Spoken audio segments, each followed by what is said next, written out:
there doesn't need to be a love language match. That is not the point. What's often the case is there's not a love language match, Okay. but by being able to identify yours and being able to have your partner identify theirs, it means you can then devote the energy and the love to how best they receive it. Right. Like it is very, very common for one person to be physical touch and for one person to be quality time. Right.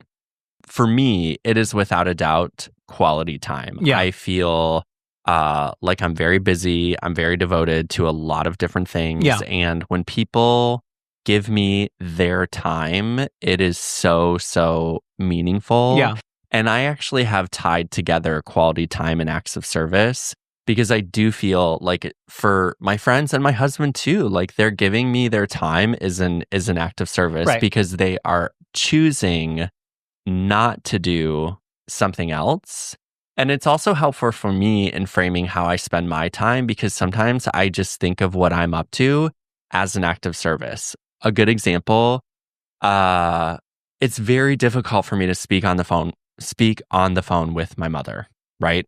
The topic is tricky. There's a bit of a personality clash. For sure. And I think to myself constantly, this is an act of service. Like my mother is being shown love by our connecting in this way. And it doesn't mean that like, oh God, I got to call my mom again. Like it's not that bad, but sometimes to rally, I have to frame it that way. Sure.